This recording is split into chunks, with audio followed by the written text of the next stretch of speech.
अबू आजमी साहब थे अभी 1 घंटा पहले, उन्होंने कहा एक्शन का रिएक्शन होगा, आप मस्जिद के बाहर पटाखे क्यों चलाओगे, मस्जिद के बाहर आप गाना क्यों चलाओगे। उनके लिए वो प्रोवोकेशन है, और फिर ये कि एक्शन का रिएक्शन करेंगे। हमेशा मैं कहा करता हूं, बल्कि आपको एक बार मैंने कहा था, आपने पूछा मुसलमानों को क्या करना चाहिए, तो मैंने कहा खामोशी। इसलिए कि प्रोवोकेशन होंगे, कभी रथ यात्रा के नाम पे, कभी दूसरी यात्रा के नाम पे, कभी मस्जिद के नाम पे, मस्जिद के पास गाने बजाना, ये सब होगा। एक तबका है जिसका काम है प्रोवोक करना, रिएक्ट। तो आप रिएक्ट मत करो। तब आपने मुझे पूछा था कि मुसलमानों को क्या करना चाहिए, मैंने कहा खामोशी। जवाब नहीं देना भी एक बहुत बड़ा जवाब होता है। क्यों जवाब देना हर चीज का? नहीं, वो कुछ लोग चाहते हैं कि आप जवाब दो, दोनों तरफ से होता है कि मैं कुछ छेड़ूं। भाई छेड़ो, तो छेड़ते क्यों हो तुम? हां, छेड़ने की जो चीजें हैं वो है कि मैं तालीम याफ्ता हूं कि नहीं हूं, मेरे अंदर ग्रेजुएशन आया कि नहीं आया, मैं यूपीएससी के एग्जाम में इतने कम हम क्यों बैठते हैं, कारोबार में हम और इकदाम क्यों नहीं करते। ये है प्रोवोक होने की चीजें कि भाई मेरी कौम में तालीम क्यों नहीं है, मेरे यहां लोग यूपीएससी की, नीट की, कैट की एग्जाम में क्यों नहीं बैठते। ये प्रोवोक करने की चीजें, ना कि मेरी मस्जिद के बाहर कोई गाने बजाता या नहीं बजाता। ये प्रोवोक करने की चीजें नहीं। देखिए, अब बहुत शुक्रिया। मोदी साहब को 10 साल हो गए sir as prime minister, BJP की सरकार को, यहां भी बीजेपी की सरकार रही। 10 साल के अंदर मैं सीधे सीधे पूछ रहा हूं, मुसलमान इस सरकार कोई भी हो, लेकिन 10 साल से तो मैं इस मोदी सरकार बोलूंगा, सरकार से दूर हुई है, उसके रिश्ते बेहतर होने चाहिए, या रिश्ते उसके यहां तक पहुंच जाने चाहिए कि आज बीजेपी के नेता कहते हैं हमको वोट जिहाद ने हरा दिया, मुसलमानों ने हमको फतवे निकाल के हमको हरा दिया। ऐसा है कि हिंदुस्तान के मुसलमानों का एजेंडा हिंदुस्तान के हिंदुओं से अलग नहीं हो सकता। हिंदुस्तान का हिंदू जो सोचता है देश के बारे में, वही मुसलमान भी सोचता है देश के बारे में। ये बात सब लोगों को बहुत साफ तौर पे समझ लेनी चाहिए। मैं यहां पैदा हुआ, इस मिट्टी से मुझे मोहब्बत है, और वो एक नेचुरल चीज होती है, मिट्टी से मोहब्बत होना, अपनी सरजमी से मोहब्बत होना।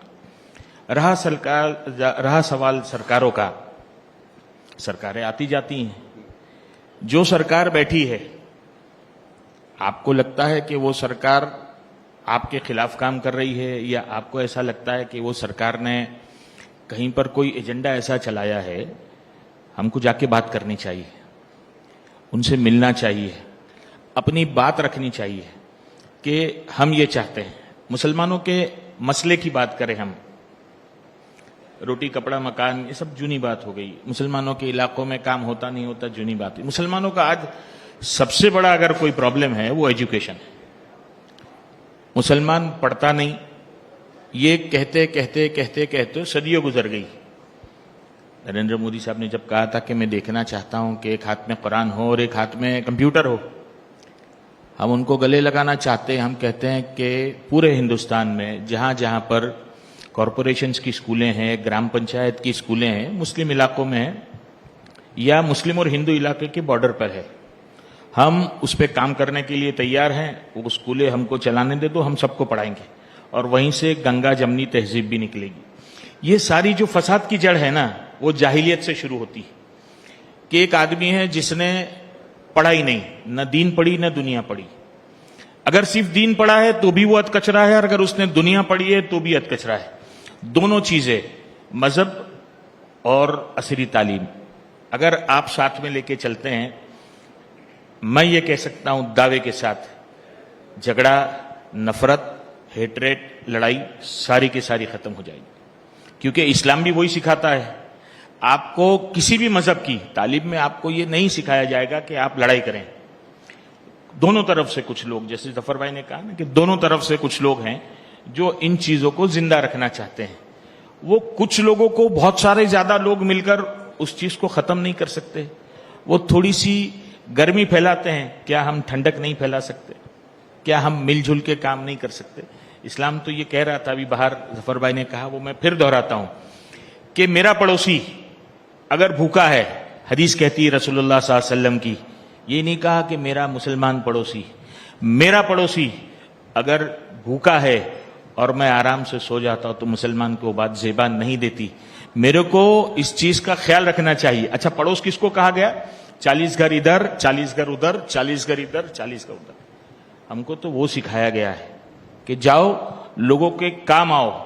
हमको ये नहीं सिखाया गया सिर्फ मुसलमान पड़ोसी नहीं कहा गया, हमको तो कहा गया सबके काम आओ जी। पड़ोसी भूखा है, हमको तो वो सिखाया गया। अगर हमारी कहीं चूक हो रही है उसको सुधार लेना चाहिए। अगर हम कहीं पर रुके हुए हैं उन चीजों में, हमको सामने चल के, और हम आज भी कहते हैं हम सामने चल के आपको गले लगाना चाहते हैं, दोनों तरफ से भी। आप भी आ जाओ, हम सब मिलके, आज भारत विश्वगुरु बन रहा है ना, हम नंबर 1 बन सकते हैं। जो अभी सब सर ने मिलके। बताया, अपना अनुभव बताया, अभी यात्रा निकलती है, टेंशन होता था, हमने करते हैं। उनको गर्मी में पानी हमने उनको पिलाना शुरू किया, टेंशन सर, खत्म हो जब गई। भी आपदा आई है देश पर, चाहे वो कोविड के नाम की हो, चाहे वो अर्थक्वेक के नाम की हो, चाहे फ्लड आया हो, मानव सर्जित या कुदरत सर्जित, सबसे पहले आप देखोगे हम लोग आगे निकले और मदद की। नहीं देखा सामने दाढ़ी वाला है, बगैर दाढ़ी वाला है, जनोई वाला है, चंदन वाला, हमने नहीं देखा। हमेशा मदद की और आज भी करना चाहते हैं, आज भी मिलना चाहते हैं। ठीक, ये आपने मेरे को अच्छा क्यों दे दिया है।